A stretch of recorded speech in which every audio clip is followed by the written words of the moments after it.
عزیز دوستو، السلام علیکم۔ تحقیق و جستجو کی قسط نمبر 44 لے کر بندہ آپ کی خدمت میں حاضر ہے۔ سائنس کی پوری تاریخ، تحقیق، جستجو، فلسفہ، مشاہدہ اور تجربہ اس حقیقت پر دلالت کرتا ہے کہ کائنات کے اصول و قوانین میں کبھی کوئی فرق پیدا نہیں ہوتا۔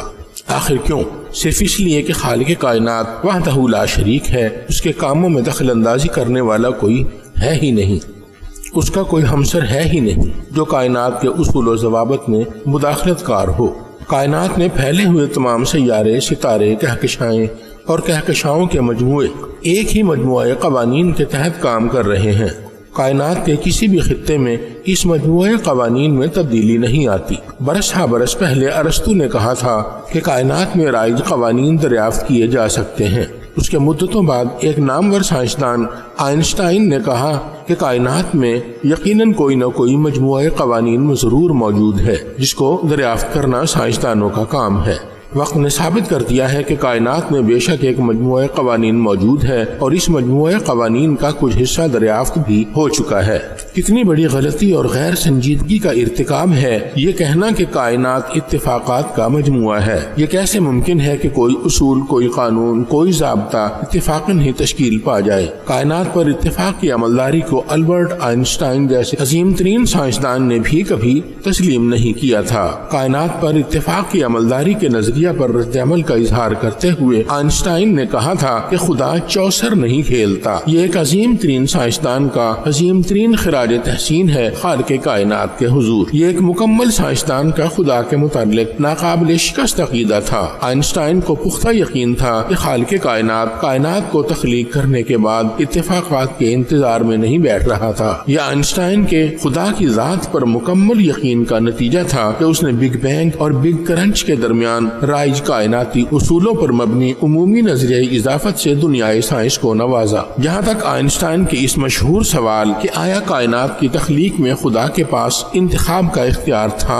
کا تعلق ہے، یہ محض آئنسٹائن کی سائنسی ذہنیت کا شاخسانہ تھا اور اس میں کچھ بشری کمزوریوں کا دخل بھی ہو سکتا ہے، اور یہ بلا ارادہ انسانی ذہن میں در آنے والے خیالات اور سوالات میں سے ایک تو ہو سکتا ہے، اس کے علاوہ اور کچھ نہیں۔ چونکہ یہ سوال آئنسٹائن جیسے عہد ساز سائنسدان کی زبان سے نکلا تھا، اس لیے زبان زد عام ہو گیا اور بحث کا ایک طویل سلسلہ چل نکلا۔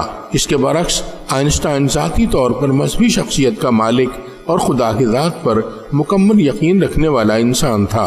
کائنات کی تخلیق میں خدا کے اختیار انتخاب کو چیلنج نہیں کیا جا سکتا۔ مذہب اس سوال کی اجازت نہیں دے سکتا۔ آئنسٹائن کی زبان سے نکلنے والا یہ سوال کسی غیر سنجیدہ سائنسی لمحے کی پیداوار تو ہو سکتا ہے، مزید برآں کچھ نہیں۔ ایسے غیر سنجیدہ سوالات اور خیالات سے بچ نکلنا ہی بہتر ہے، کیونکہ اس قسم کے سوالات سے کچھ حاصل نہیں ہوتا اور نہ ہی اس قسم کے سوالات سے کچھ حاصل ہو سکتا ہے۔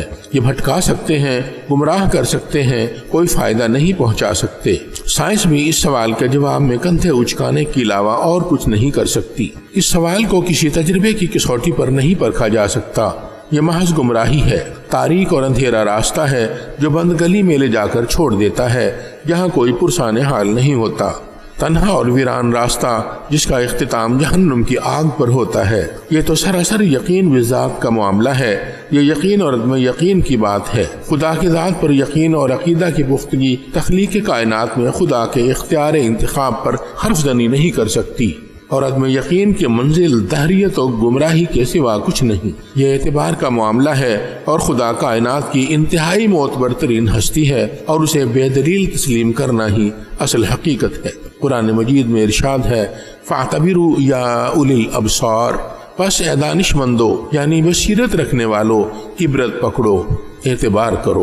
نظام کائنات کا جائزہ لیا جائے تو بہت سے رازہائے سربستہ منکشف ہونے لگتے ہیں، بہت سے سوالوں کے جوابات ملنے لگتے ہیں اور بہت سے جوابات کی تشریح بھی منظر عام پر آنے لگتی ہے۔ شرط صرف یہی ہے کہ انسان کائنات کے مطالعہ اور مشاہدہ میں لگاتار مصروف رہے۔ ارشمیدس اور ارتقاء ارسطو سے لے کر امریکی خلائی ادارے ناسا تک جو آج اپنے فن کے اوج کمال پر ہے، تمام سائنسی کارنامے انسان ہی نے سر انجام دیے۔ کسی بھی عظیم ترین سائنسدان کی شخصیت کا جائزہ لیں تو وہ بلا شک و شبہ دوسرے انسانوں سے مختلف کسی طرح بھی نہیں ہوتی۔ ان کی حیت اور شکل و صورت میں دوسرے انسانوں کی نسبت کوئی فرق نہیں ہوتا، مگر ان کی دماغی اور ذہنی صلاحیتیں اور ان کی طبیعت کا میلان ان کو دوسرے اشخاص سے ممتاز بنا دیتا ہے۔ خاص کاموں میں ان کی دلچسپی ان کی ذہنی صلاحیتوں کے لیے مہمیز کا کام کرتی ہے۔ سائنسی نقطہ نگاہ سے ایسے افراد کے دماغ کے خلیے عام انسانوں کی نسبت کچھ زیادہ استعمال ہوتے ہیں، مگر یہ سب کچھ خداداد صلاحیتوں کے بل بوتے پر ہوتا ہے۔ ہر انسان اپنے دائرہ کار اور ماحول میں رہ کر کام کرتا اور پنپنے کی کوشش کرتا ہے۔ جہاں تک دماغی صلاحیتوں کے مالک افراد کی صلاحیتوں کا تعلق ہے، ان افراد کے اندر دلچسپی کا ایک ایسا عنصر موجود ہوتا ہے جو ان کو بہتر سے بہتر کی تلاش کی جستجو میں مبتلا رکھتا ہے۔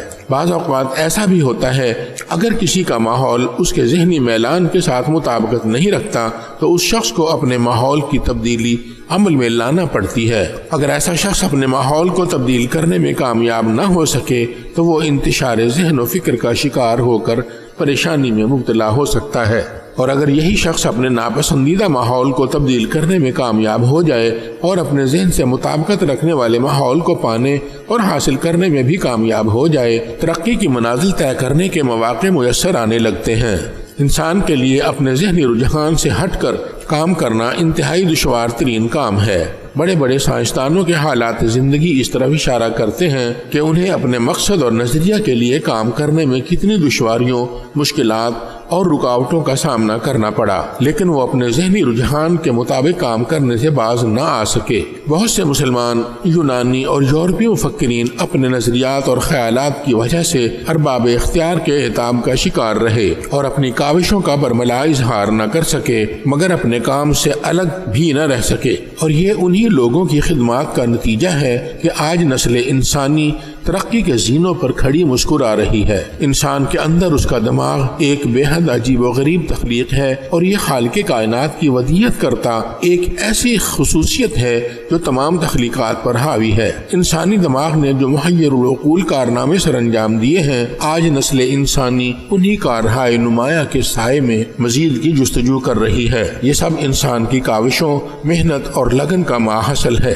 انسانی دماغ کے حقیقی رجحانات کا پرتاؤ دلچسپی، لگن اور محنت شاقہ کے بعد منظر عام پر آتا ہے۔ مطالعہ و مشاہدہ کائنات در حقیقت انسانی ذہن ہی میں فطرتاً پوشیدہ تحریک تھی جو انسان کو اس کے بارے میں سوچنے پر مجبور کیے رکھتی تھی۔ اسرار و رموز میں دلچسپی کے حامل افراد نے کائنات کے بارے میں بار بار سوچا اور خوب سوچا، حتیٰ کہ سوچ عمل میں تبدیل ہو گئی۔ کائنات کی کوئی ایک جہت نہیں تھی کہ صرف ایک ہی جہت میں فکر کے گھوڑے دوڑائے جاتے۔ مشاہدہ کائنات نے ثابت کیا کہ اس کے متعلق بہت سے انداز فکر اپنانے پڑیں گے، تب جا کر کامیابی نصیب ہوگی، اور ایسا ہی ہوا۔ ایک مفکر کی سوچ کو سامنے رکھ کر دوسرے مفکر نے اپنے خیالات کے ساتھ ملا کر نئے نظریات کو جنم دیا۔ عزیز دوستو، تحقیق و جستجو کی قسط نمبر 44 یہاں پر ختم ہوئی۔ آئندہ اقساط کے ساتھ انشاءاللہ بہت جلد آپ کی خدمت میں حاضر ہوں گے۔ تب تک کے لیے اجازت دیجیے، اپنا خیال رکھیے گا۔ اللہ حافظ۔